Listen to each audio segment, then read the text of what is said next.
our 100%, and we hope that you guys enjoy it. Ano yung pinaka-challenging na ginawa? Sa totoo lang po, lahat. Everything was challenging, but I always believe in the saying that nothing good comes easy. So you always have to give it your best, give it your all, and obviously put in your heart into the work that you do. Yan. Pero ito ang tatanong ko yung sa inyong apat, how's bilang director? Kasi he's really nice, di ba? Parang barkada, I'm sure, di ba? Ganun. He's always nice eh. Kanino naman nice siya. Pero once na rumurolyo na yung camera, kumusta siya? Or kumusta siya pag nasa set na kayo? Terror ba siya? Ay, hindi po. Actually, this wouldn't have been able to happen without the help of Direk. So lahat ng scenes namin, with Direk, he would always guide us. He would give us ideas on how to attack the scene, what emotions are needed. And as a newbie actor, it gave me a lot of confidence and it made me really happy and made me enjoy it more, the whole process of taping. Love you, Direk. I see. Actually, before we went on stage, me and Direk had a moment together. I was like, sabi ko, we couldn't even finish our moment kasi sabi ko, later na lang, I might start crying. But I'm just super thankful kay Direk kasi he's really pushed me a lot. He's really challenged me and he pushes all of us to really put in our true authenticity into our characters and into each scene. So I'm super thankful to Direk. He's definitely helped me grow so much as an actress. And I'll always be so thankful to you. God. For me, really grateful and thankful to work for Direk. Very, very talented director. And he wanted specific things. And he really pushed us to be the best version of being an actor. And I really appreciate that since the beginning. He told me that he wanted me something different na mabigay ko dito sa mga ibang shows ko. And I really appreciate that. And yung collaboration namin sa mga scenes, kung may gusto akong i-add and he lets me. So, you know, I'm just grateful to be working with him. Jairus? Direk is so brilliant, grabe. Yung hindi din na sa kanya, hindi din lalabas lahat ng best namin dito. And I'm just so happy and honored to work with him. You know, acting is learning pa rin talaga. Hindi humihinto. So, ang dami ko pa rin natutunan kay Direk. And what's really nice is talagang hinahayaan niya kaming gawin yung gusto namin. And pare-parehas kami ng version sa utak namin at kami nagko-collaborate. Kaya happy kasi parang wala kaming boundaries doing our stuff na we just let ourselves be. So yeah, very happy and you know, honored. And sana maka-work ulit si Direk kasi sobrang galing talaga niya. Ang bongga, no? Puro-puri kayo. Wala mo lang ba? Pero yan, ikaw Direk, ikaw ba hindi na-trauma dyan sa apat na yan? To be honest, sobrang dali silang katrabaho. Of course, nandoon na may mga time na kailangan maging seryoso ng set, may mga time na kailangan talaga silang i-push doon sa mga specific scenes. And one thing na sobrang grateful ako na sila yung napili for this casting para po sa Bad Genius. I mean, nakita ko kasi kung paano lahat ng nabago yung variations ng mga characters. Sabi ko nga always, lagi ko nga sinasabi na parang every piece or every series or every project that I do, it's always a collaboration between the director and the artist. Yeah. And one thing that is so important is that how much good or kung kahit anong ibigay na direction ng isang director, ang makikita pa rin sa camera at mistake. Sila pa rin yung huling-huli na magbibigay buhay dun sa character. And for this one, there are things na ginawa sila na hindi ko ini-expect. May mga eksena na, uy, hindi ako yan, sila na yan. I mean, nakikita ko yan. And from there, napaglalaroan ko. Pero ang bongga, di ba? Kasi Jody, Piolo Pascual, tapos kayo, di ba? Nakaka-proud na madirect na isang Derek Cabrido. Yan, thank you. Hindi ako sumunod sa one question kasi ng last press con, ako lang sumunod sa one question. The rest after me, ang daming tanong. So, ako lang niya ako. Yun na. Maraming salamat, Sir Jude Lalen. Alright, there we go. Next up is from TV5 Digital. Let's call in Von Belinario. Hi everyone, congratulations. Talagang we're looking forward to this adaptation. Siguro yung first question ko ay for the cast, Gab, Hyacinth, Jairus, and Atasha. Sa tingin nyo, while doing the project, while filming the series, how will you equal or surpass the original Thai version? Being nalulocalize yung eksena at yung storya based din sa nangyayari dito sa ating bansa. Anyone can answer first. Bank? Hindi. Paano ba? Kasi it's hard to say na paano may equal eh. Kasi at the end of the day, we did our very best. We did our own interpretation of the series. We did our own touch dun sa kada characters and own stories. Kasi this time, we tackled family, friends and other stuff ba about, cheating and all about the series itself. So, ang hirap i-equalize, but I just know na parang may equalize or susubukan namin higitan kasi ginawa talaga namin yung best namin dito. Like, more than 100%. Si Gab, lumabas sa comfort zone niya. Hal, lumabas sa comfort zone niya. Si Tash, binigay niya yung best niya na first time natin makikita na yung Tash na ganito. And ako, iba rin yung ginawa namin ni Direk dito. So, just being different from it won't equal everything dun sa Thai. But we're just gonna do our best para ma-enjoy ng mga tao yung series na to. Hi Gab, you wanna add to that? This series po kasi yung Begbo very edgy, yung scenes, parang hindi naman po pa-copy-paste syempre. Pero syempre we wanted to be different din as well. More on Filipino touch, more on family, ano ba yung pinagdadaanan ng isang Pat. Syempre mayaman siya, di ba? Pero syempre deep inside, meron din siyang pinagdadaanan sa loving family niya, which is his dad. And also, yung mga iba't ibang characters, we have some issues, especially sa pagkakaibigan.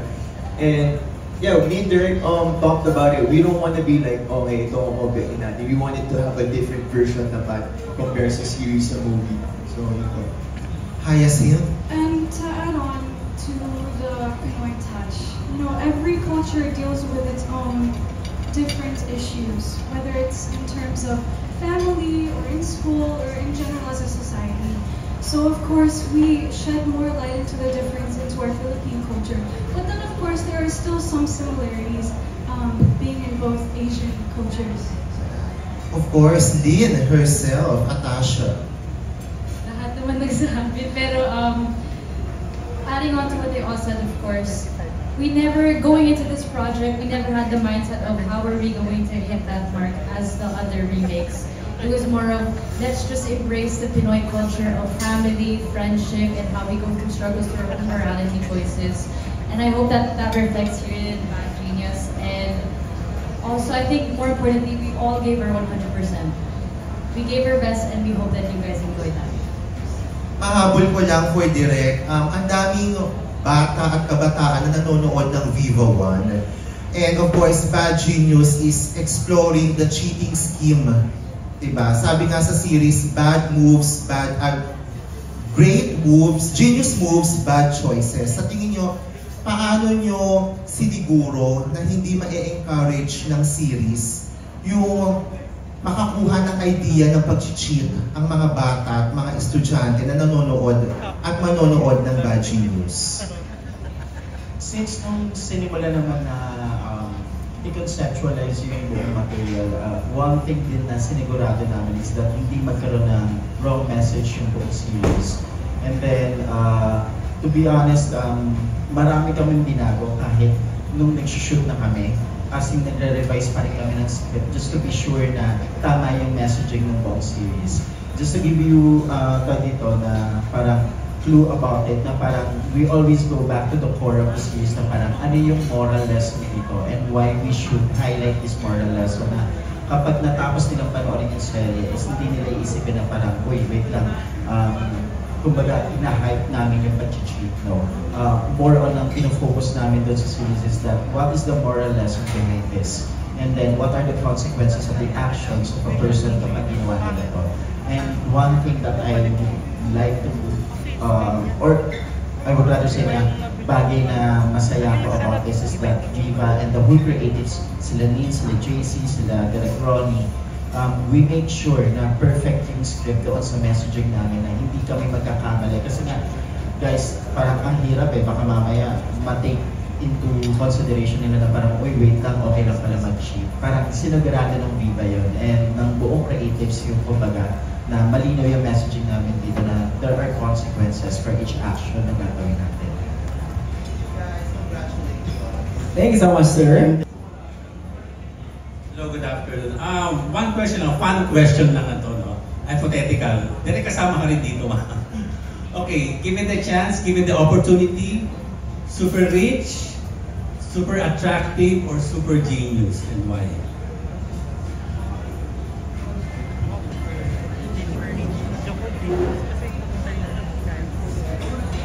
For me, super genius. Because I think if you're super rich, yung kailangan parang feel like wala kang pagdadaanan eh. At least yung super genius, you're gonna work hard for it, you know, like either business or whatever it is. And I don't know, it's just super cool to be genius, di ba? Yeah. Ako siguro super genius. So ako siguro super genius din. Kasi baka makaisip ako ng genius ways para maging super rich. Diba? And baka maging super attractive ako kasi super genius ako. So yeah, baka super genius. Ako naman po super genius because I think that is a great asset to have. And I think that can bring you to many places in life. Super genius. Same with what Kuya said, like, you know, you could use that to become super rich as well. And when it comes to attractiveness, I don't think that's the most important thing in life because that's something that can just go away in a second. Ako, opposite ng kay Jairus. Siguro super rich kasi genius na ako. It's a joke. And there, I mean, of course, gusto mo rin syempre, I'm definitely maging genius first, diba? Para kung matalino ka ng tao, parang alam mo na kagad kung anong magagawin mong decision sa life mo eh. Thank you and congratulations. Thank you so much. Tatandaan namin yan, Direk. Thank you so much. Of course, next we have from Rider PH, Jojo Panalikan. Hi, question ko kay Atasha. Atasha, paano mo chinanel ang inner angas mo? At saka, bilib ka ba when people say, or ano yung thoughts mo when people say, ang Pilipino maabilidad? Does it come to you as something negative or something positive? Yung dalawang yun, please. Leading up to this project, once I received the news that okay, I'm going to be doing Bad Genius, we did a lot of workshop, especially with Direk, and a lot of meetings going back and forth. And I think I was able to channel my character because of everyone right beside me, and also to the production. This was all just one big team effort. And the reason why I can say confidently that I was able to do it was really because of them. Because it's far from who you really are. Yes. It's very, very far kasi yung personality ko po is very bubbly, very happy-go-lucky, just, ganun. And yung second and last question ko, yung pag sinasabing ang Pilipino maabilidad, does it come to you as something negative or positive? Paano po ulitin nila sa Pag sinasabi nila ang Pilipino maabilidad, does it come to you as something as negative or positive? And why? Positive, because I think we can do anything we put our mind to. Thank you.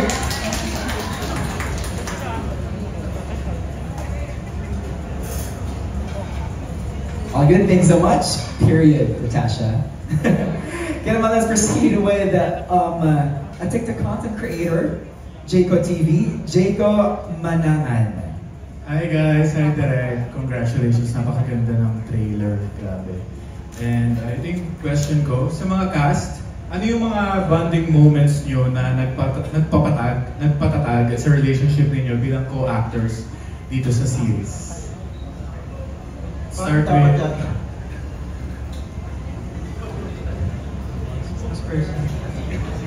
pag-usapan natin. Madami, actually, just working together. Habang hindi pa kami kinukunan, magkakasama kami sa tent, sa set. Actually, yun lang itself kasi nagba-vibe kami lahat together. Everybody's humble, everybody's bubbly and jolly. So, doon pa lang naging close na talaga kami lahat sa isa't isa. And yung collaboration, siguro malaking bagay yun kapag nandun kayo sa trabaho ninyo pero nagbibigayan kayo sa trabaho, sa pag-arte, may factor din yun para maging matatag kayo na isang grupo na isang cast. And also, lumalabas din kami minsan. May mga bondings kami together, to make things better, work, mas maging closer kami sa isa't isa. So usually yun. Marami na rin kami yung labas together. With direct actually, kaya sobrang gel talaga, naging maganda talaga yung samahan ng isa't isa.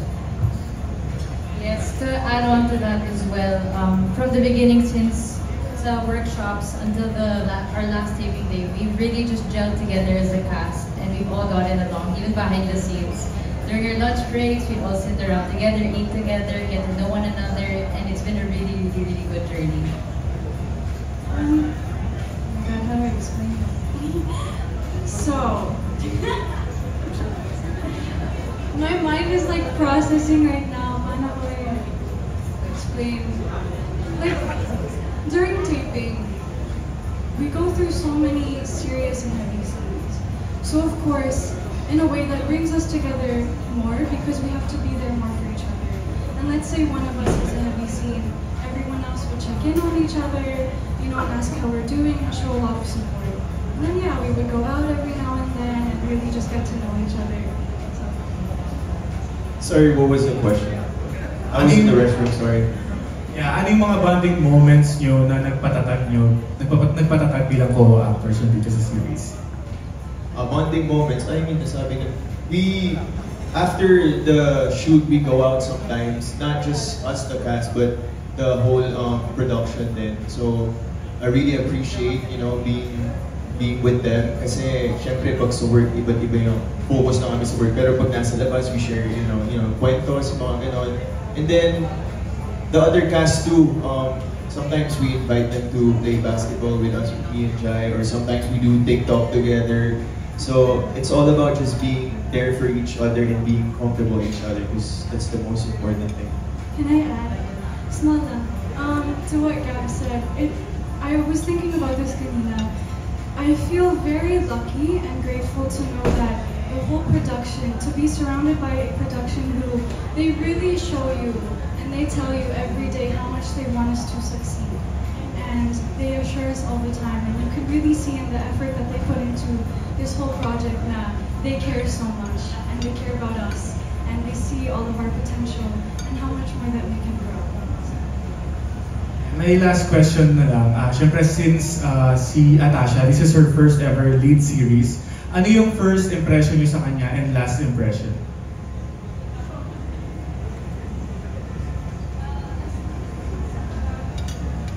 I met you at Ipulaga. But it was only super quick, like we just said hi to say you were really busy. But I guessed it at a game, I can't remember the name, but you just said hi, but Tasha was super sweet and smiling, and I really felt such a warm energy from her. And then until the end, same thing. She's so chill, she's so cool, very gentle. I think the first time I met her was sa workshop.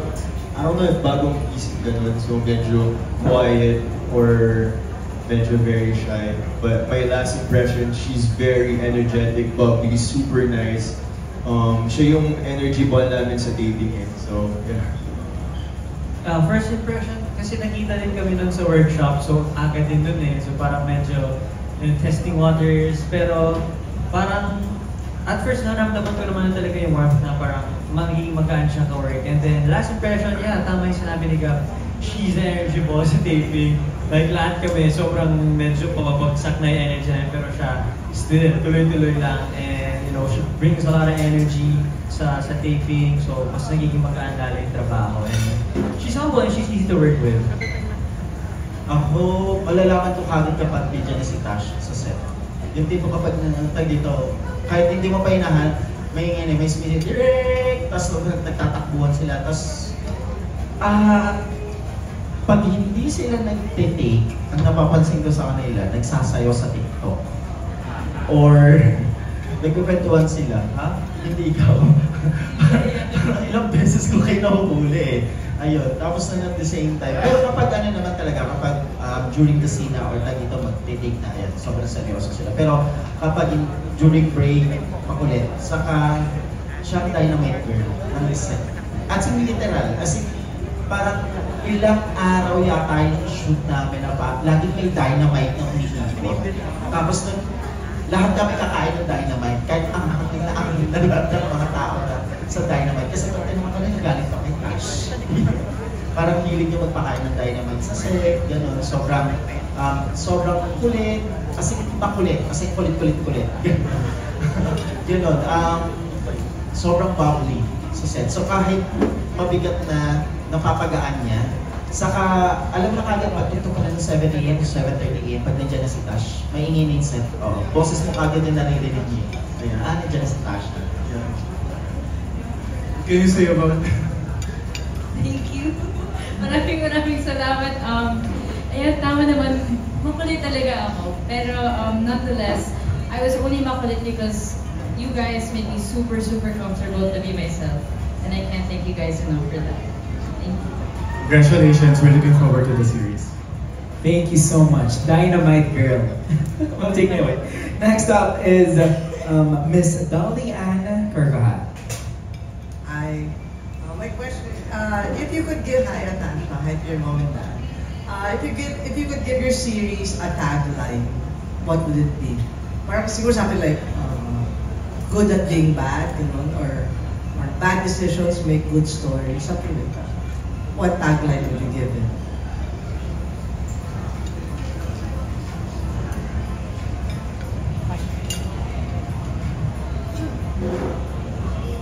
Si Direk siguro muna.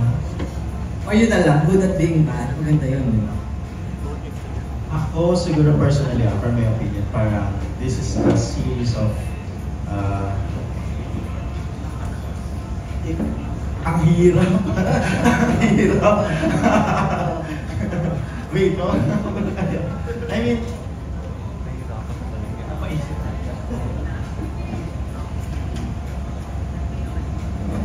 bad choices like, or like decide. Hashtag. Choose. Sorry, pinahirapan. Choose your actions wisely. Or Good intentions, bad results. Pwede. ayun na lang. Thank you. Thank you po. Congratulations. Last praise. Thank you so much. And next we have from Random Republica, Ms. Kate Adahar. Hi, good afternoon. For Direk, kasi we know Tasha nakapag-sitcom and nag-host and we know her as bubbly. Kumusta yung mga mabibigat na scenes? Paano yung naging approach niya sa pag-direct? Paano niya nailang? si Tash kasi yung tipo ng when I put it, kapag yung mga eksena alam niya seryoso, hindi mo naman makakapag-usap. I do remember there are scenes na sa school na kailangan niyang umiyak ang maging seryoso dun sa mga part na yun. And I do know lang na pag dito, nasa isang sulok na yun siya, tahimik na siya. There was this once, there are several scenes also na silang dalawa ni Kuya Romney. And makikita niyo dun sa series na meron siyang ginawa doon sa buong conversation na hindi ko na-expect.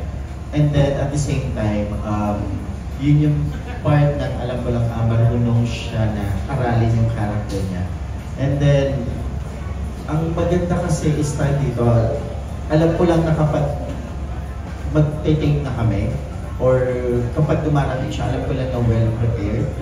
Lahat naman sila eh. Pero syempre nakikita mo yung kung paano nagpe-prepare yung bawat isa.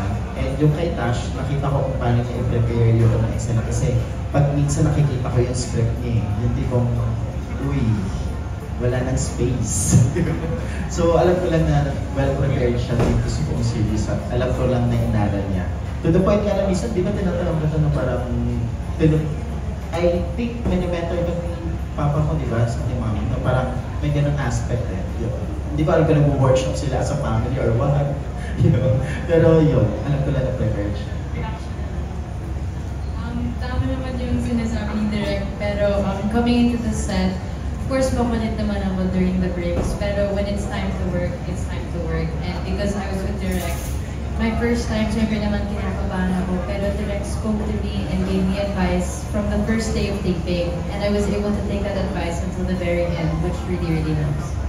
Thank you. Alright, thanks so much. Next, we have from Cinehub, Mika Geronimo. Hello, we really enjoyed that trailer, by the way. Sobrang angas nga, like everyone said. So,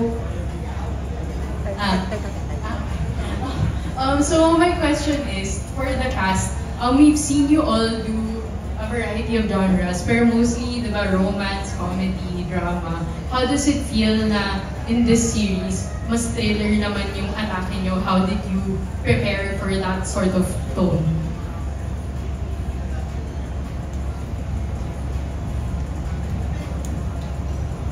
For me, I'm really grateful na binigyan ako ng Viva ng another opportunity na hindi lang rom-com yung another series, which is thriller. I've always like for being an actor, you've always wanted to do different roles, and I'm grateful na si Direk rin yung magdedirect nito kasi very talented, and he helped us a lot sa mga binigyan niya kami mga movies na panoorin, or alam mo yun, na you're gonna be out of your comfort zone, and being an actor, you've always wanted to be doing different and not doing the same thing. So I'm just really grateful na iba yung nagawa namin for this series. Very edgy and very thriller, and yeah, hopefully magustuhan niyo. Same thing with what Gab said, and definitely at first it felt like a jump, you know, because I mostly just did romance and comedy. And there's a difference with that, because there you have to think about things like comedic timing and, you know, just little things like that. And here it's a lot more, as Direk said, it's more serious. So we really had to focus on that. And yeah, Direk helped a lot, giving like examples on set. Sa script reading pa lang, si Direk was able to discuss to us what our characters required for this project, and as we read the script and understood the story, si Direk naman was able to tell us what role our character played in that scene and how it all ties up together at the very end. And this is all because ng lahat ng research na ginawa mo and all the preparation, Direk, that you've done for us. Nag-research din sila. I mean, kapag nakita niyo yung mga notes nila, I mean, coming from someone as a director Taguite, kung paano nila prepare yung sarili nila sa character nila. Nakita ko yun eh. I mean, for example, si Jairus. Jairus is the type of actor na minsan kahit nasa labas ako nag-iossi ako, break yan, lalapit yan, hindi ko. Pwede ba atakin ko yan ng ganito kasi ganito yung ginawa ko dun eh. Tapos hindi ba ganito yung character ko, so dapat ganito yung gawin ko. Okay lang ba kung ganyan? Alam mo yung may sarili silang dala, may input. For example, si Haya. Haya is the type of na actress na dito, ang soft-spoken kasi.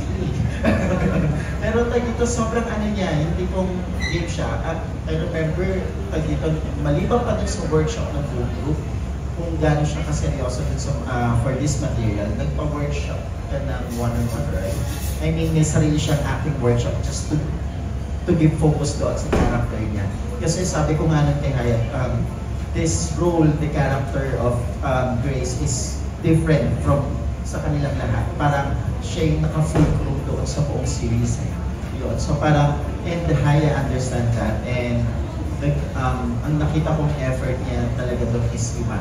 Of course, hindi naman sobrang jolly lang ang set, diba? May mga times na talagang sobrang seryoso kami, sobrang stress na yung set.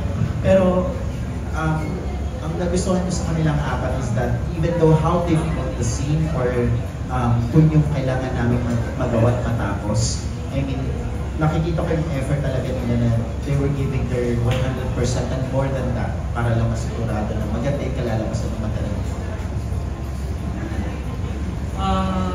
Yeah, siguro in terms of drama, hindi naman ito yung pinaka heavy, sobrang heavy din naman isinama namin dito. Pero familiar. It's kind of my first time. And siguro it's really good lang na maramdaman ulit yung sense of responsibility of doing this series. Siguro it's one of the factor para talaga maging well-prepared ako, maging well-prepared kami. You know, feeling the sense of responsibility, may kanya-kanya kaming characters na dapat itackle. So, wala. Kaya nasabi nila, inaral lang namin yung character. You know, we did our own assignments and in-embody lang talaga namin na hindi kami pupunta ng set na si Jairo, si Gab, si Tash, or si Haya. Pupunta kami ng set, once na tumayo kami doon, si Bang. And what we think is, maraming taong manonood. Supporters, media, and even broad people of other, you know, networks and all, papanoorin nila eh. So, isang factor siguro yun, kaya prepared talaga kami na pumunta rin. Yun yung mindset namin. 100%, more than 100% kung kaya namin, ibibigay talaga namin. So, by the sounds of it, parang very good students kayo on set. So we're very excited to see that. So, thank you. Alright, maraming salamat po. Next, we have from Kapatid Insider, Carl Jr. Ay, na lang kapag hindi makita. So, ayun, question for the whole gang, ano po, what should the audience expect from the adaptation? Mas magiging intense ba siya compared sa original?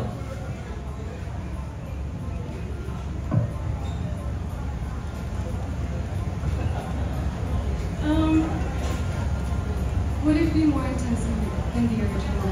I would say the original was intense. We definitely, I don't want to compare, it's more of just like, we tackle the intensity in a different way. That's all I can say.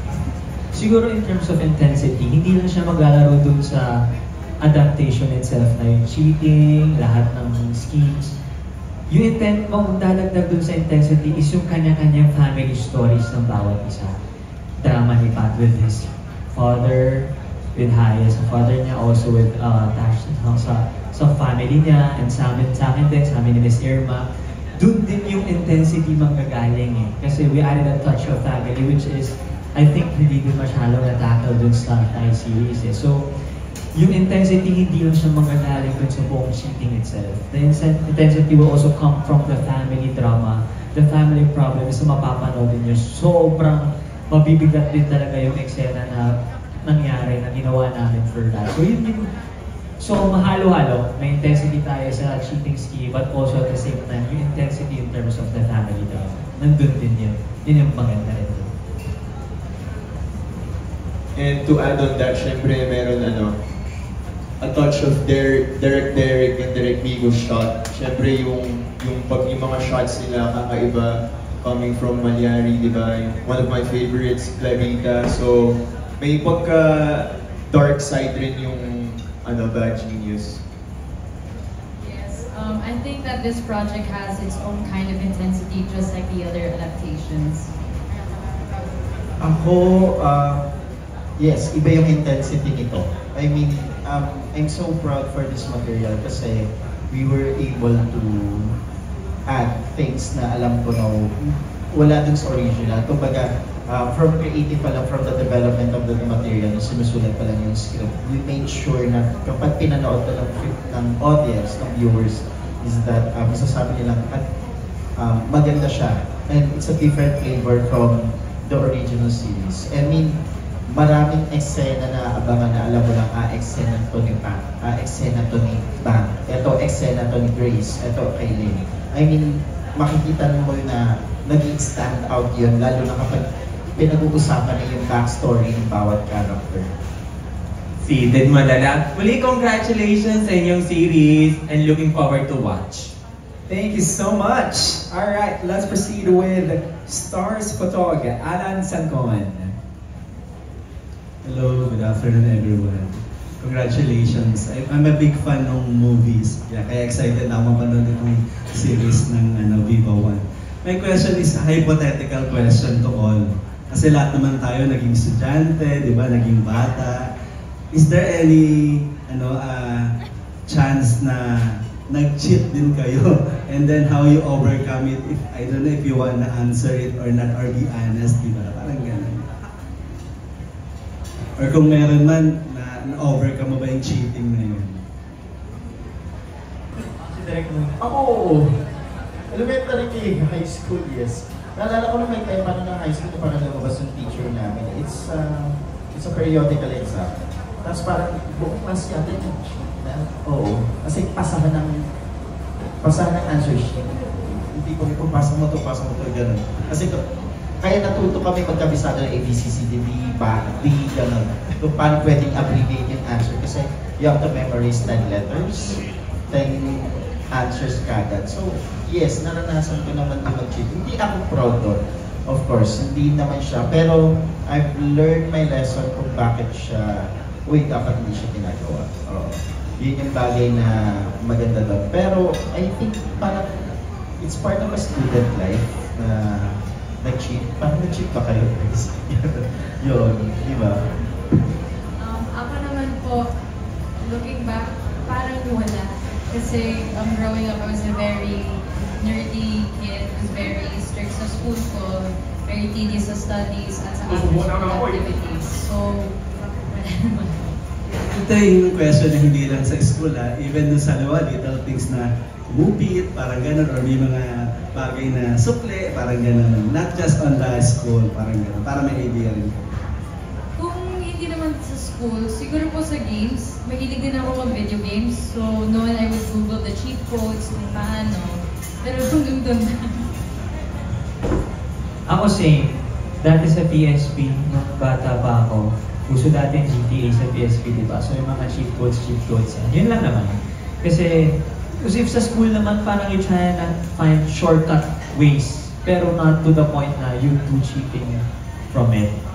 Minsan, hindi mo nababasahin yung buong lesson. Hanapin mo na yung mismong sagot di ba? Pero hindi mo siya syempre gagamitin sa actual exam. Or you find shortcut ways lang, parang mapabilis lang yung pag-aaral mo. Pero yun, in other ways, siguro yung sa PSP nga, tama, sa games. I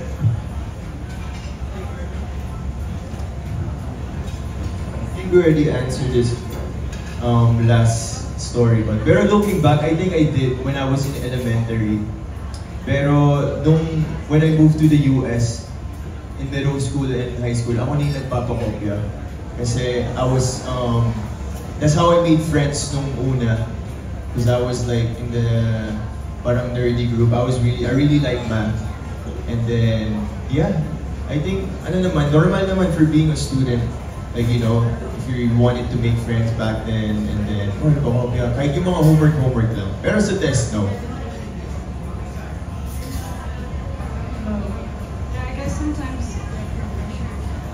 Yeah, like same with video games.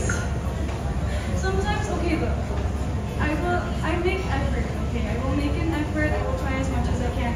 When it comes to like an hour or hours later and I just cannot figure it out, sometimes I'll look it up online. I give a walkthrough, I play the walkthrough sa YouTube. Thank you. Last na kay Derek, follow-up ko lang po. Derek, kasi yung movie is parang just 1 hour and less than 2 hours, di ba? And this is series. Kumbaga, paano nyo po pinahaba yung story, di ba? At paano nyo naipasok yung mga Filipino tradition dito para mas maging interesting sa mga Filipino viewers? Malaking factor kasi di ba sa atin as a viewers is that tayo pag nanood is that mas gusto natin makilala yung character, yung backstory niya, the family, the people behind the character, di ba? Kumbaga, mga tao nakapaligid kay Lynn, kay Bang, kay Bang. So, we made sure nung ginawa namin yung talk series, nung inumpisahan pa lang na talagang inaral namin na dito na mapakita lahat ng side nila na parang, kaya pala gano'n yung character ni Lynn kasi may ganitong aspect. Or yung character ni Bang, bakit siya ganito kaporsige. Of course, we know dun sa movie na it's because na parang matulungan yung parents. Pero what's the story behind that? Bakit niya pinupush yung sarili niya? Ano bang issue yung meron or pinagdadaanan ng problema ng tao doon sa pamilya?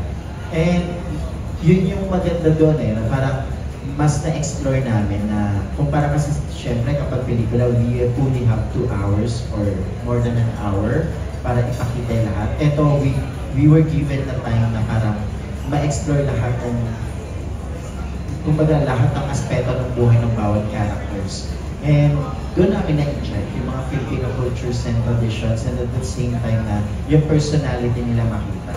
Kaya for me, buong buo yung series maganda siya in a way kasi nakilala namin ng staff, kumbaga ng artista, ng buong makikilala ninyo as a viewers yung bawat character and what makes bad genius, what makes good decisions or good moves nila na naging ganito yung epekto. Thank you, Derek. Congratulations. Looking forward to that series. Thank you so much. Alright, next we have Sir Erwin Agawa. Anong ganap?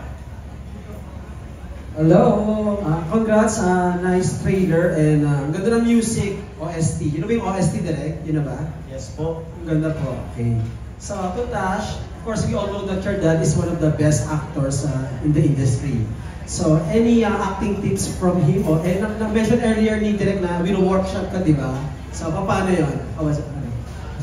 Usually what I would do is when I'm confused with a scene or mostly, especially sa Tagalog ko, I would ask him how he would attack it or how he would envision this scene, and we would collab together where he made sure that I was still able to experience it myself. So he wasn't trying to control me in terms of ganito, dapat ganito. It was more of guidance just to make sure na dapat you have fun and you learn along the way.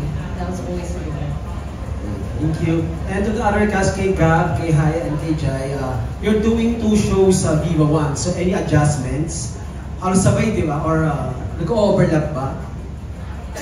Nag-overlap? Hindi naman. Nag-overlap from, may mga times kasi hindi naman masyado marami yung tapings namin sa AOTV.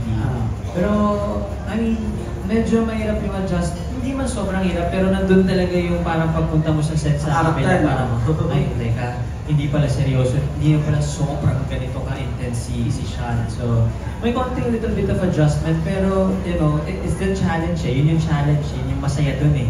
Na pupunta ka sa isang trabaho mo, ito yung ginagawa mo, tapos sa kabila isa. So, yun yung challenge, but you just have to handle it really well kasi baka malito ka na, maguluhan ka na sa end of the day. Pero, ako, yun yung gusto ko talaga na pupunta ka sa isang trabaho mo, ito yung ginagawa mo, tapos ito.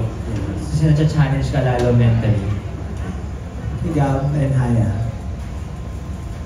Yeah, like what Jai said, it was being bad really made me go out of my comfort zone. Kasi ibang-iba siya kay Sevi, is like really 180-degree. Sevi, syempre, hindi yun Englishero, Tagalog lagi. Ito si Pat came from a mayaman na family.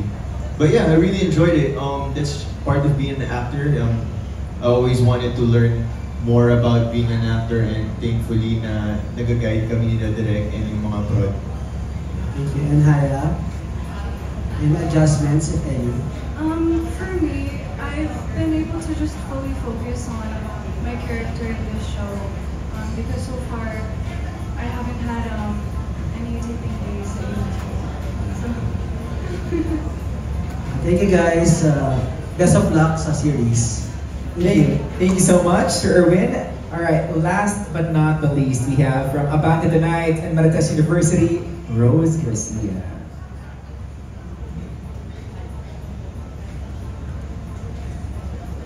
Good afternoon. Question ko sa cast, doon sa role ninyo, sa character niyo sa Bad Genius, somehow ba may nakikita kayo sa totoong buhay niyo na in a way relatable or you see yourself na ay ganito rin? And what's that? Feeling ko po narinig ko sa character ko dahil sa observation skills niya, and she's always thinking every single time of the day, throughout the day, tapos strategic planner siya din po. So the guys at my high school experiences, I was very observant, very strategical thinking in terms of working smart and still working hard. In my own way, I feel like the way that I can relate to my character is how much she cares about her loved ones and her friends, and how much she cares about making them comfortable and happy. Siguro si Bang kasi may paninindigan talaga siya. And kapag nandun na siya sa part na pinag-usapan niya si pag-aaral, sobrang seryoso na siya. Ginagawa niya talaga yung best niya. And sobrang parang family-oriented, sobrang family person si Bang. So siguro doon ako nakaka-relate kasi kapag nasa trabaho na kami, seryoso na rin, nandun na rin kami sa punto na parang okay, focus muna tayo sa trabaho. And Also, sa family, syempre, I always see to it na meron akong oras sa family ko and I always put my family as a priority first. Same as ka. So, Okay. Ikaw. For me, siguro yung his dad always wanted what he really wants. So, hindi siya magpakalay kung hindi niya makuha. So, he has this eager na he always want to try everything para makuha yung gusto niya. So, yeah, I think kind of relate to that. Okay. Okay, another question. For Atasha. Atasha kasi like side Bulagaw, parang ang pinapakita mo doon yung jolly side mo, somehow parang pwede ka ay pwede maging komedyante kung si Atasha. Pero dito naman sa Bad Genius, I think it's, although it's still a youth-oriented, pero more serious yung atake. So, would you say na eventually, mas gusto mo makilala bilang seryosong actress or paano? Para sa akin po, I think I want to try all types of acting. I want to continue to develop my craft, and I'm enjoying the process of being an actor and having so much fun throughout this whole experience.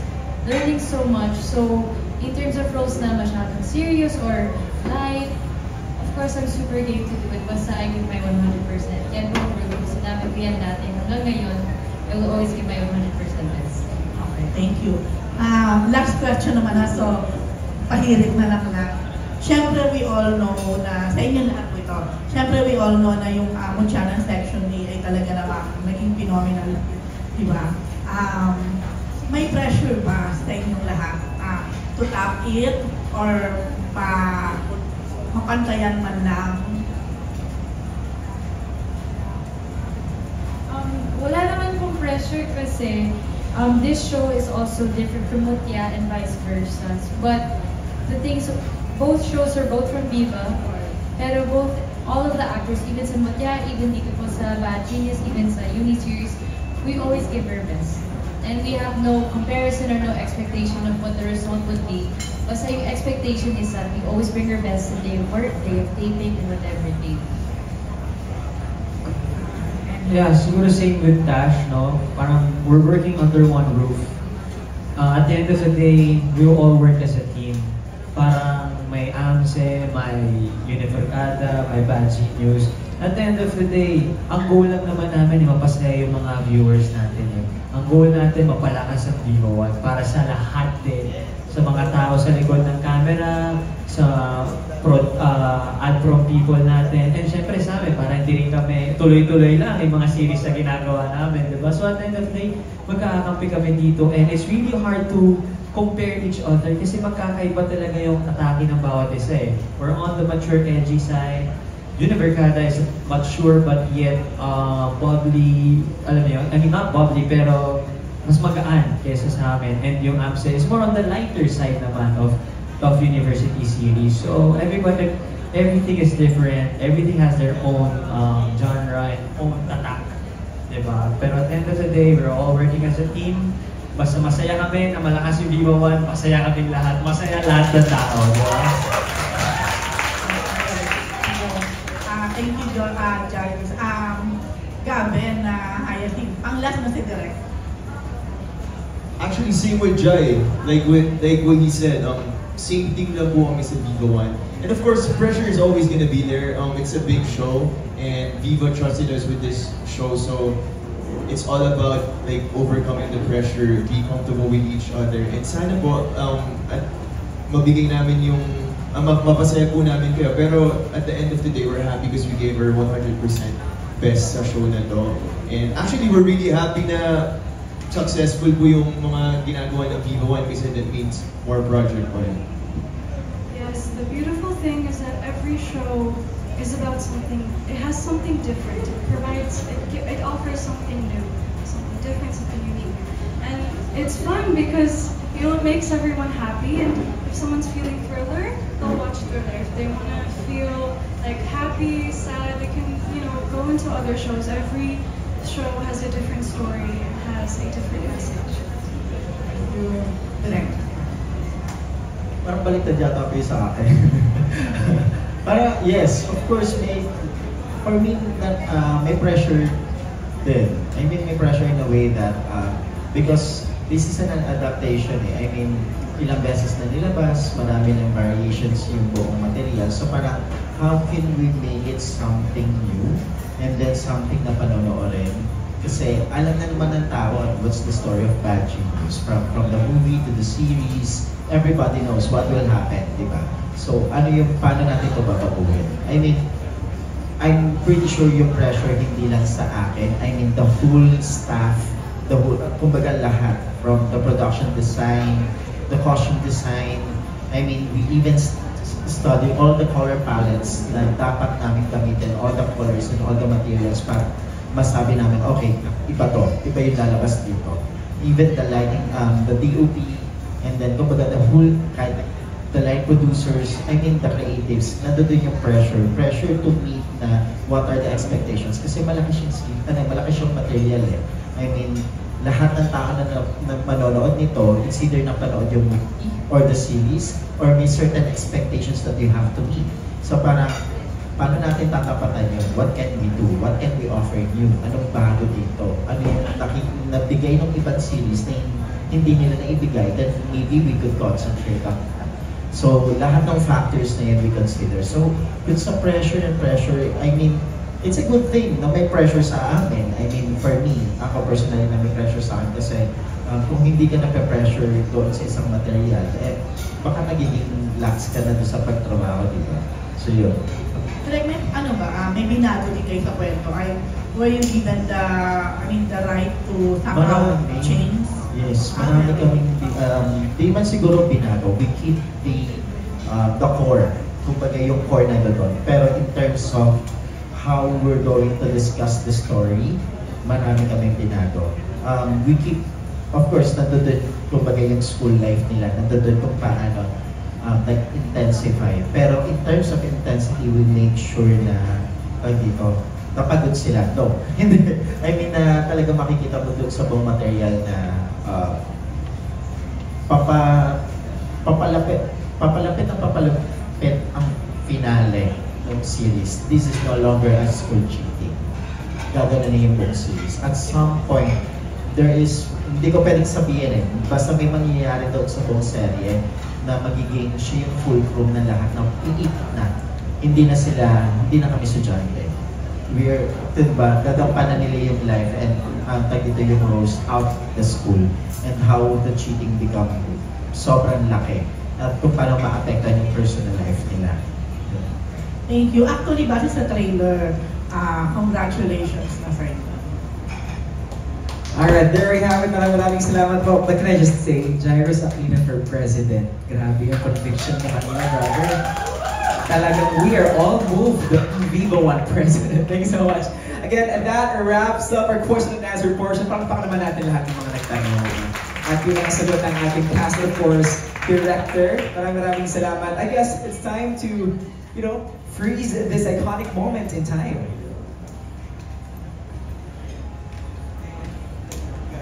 Pero bago yun, gusto ko muna ulit imbitahan kayong lahat to put your eyes on the screen. We have something special to watch.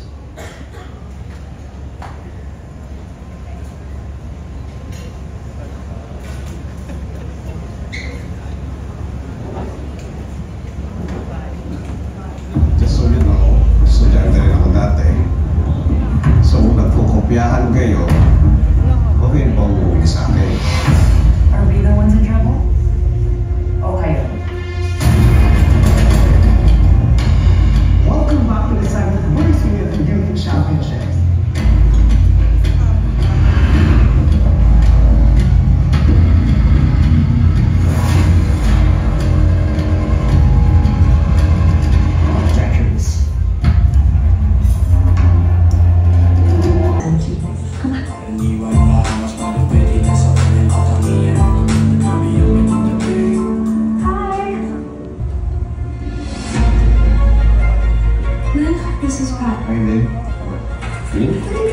Explain kung ano to. Sa tingin mo ba nakapasok ka dito ng batas? Sabihin na sa akin ito to. Pinilaran niyo ba ang school para makapasok ako? Tatay ko ako. Karapatan kong siguraduhin kung ano yung kinabukasan mo. Kaya ano ka mga problema dito? Ang kailangan ko lang mula sa'yo mag-aral ka mabuti. Hindi mo kilala? Ako si Bank. Pero saan Bank ka? Ako yung nagawa ng scholarship. Papakopihin mo uling si Mr. Kung pinagkakakitaan tayo ng school, pagkakitaan din natin sila. Walang magsusumbong kasi akong busy sa ila. One test result is all it takes to change your life. This settlement fee ko ay 20,000 pesos per person. I need 60 or more clients. Gagamitin ko ang clock sa classroom natin. Tingnan niyo lang ang diary ko. Igagalaw ko ito kung saan matapat ang number ng second hand ng clock. 1 is A, 2 is B, 3 is C, and 4 is D. Gets you ba? Alam ba? Hindi mapag-concentrate sa ginagawa mo. Magkalaban na tayo sa scholarship hanggang makagraduate tayo. Deal with it. Eh, hindi na po ako scholar next eh. Bigay na po nila sa pagaling mo sa akin. Matagal pa naman ang pasukan. Pwede pa tayo nagmantipon. Di ba kumikita ka sa pagit ng mga sagot sa exam? Wala ka ng pera. Iwan mo ako.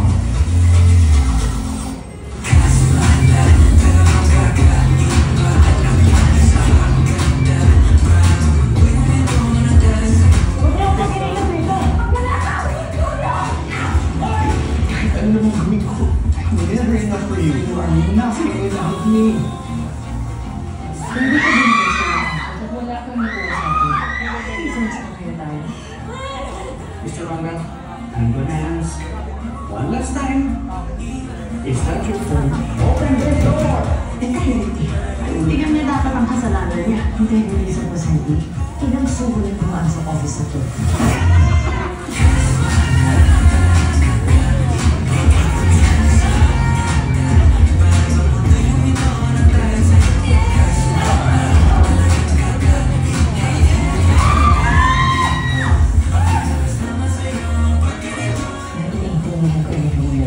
Na helpless ka para tulungan ng mga taong importante sa'yo. But we always have a choice. There we have it, Bad at Genius. The series premieres July 17 only on Viva One. There you go. 1, 2, 3, and amazing. Maraming salamat, Direk. And of course, the cast of Bad Genius, the series. Congratulations. Ngayon pa lamang, we are so excited.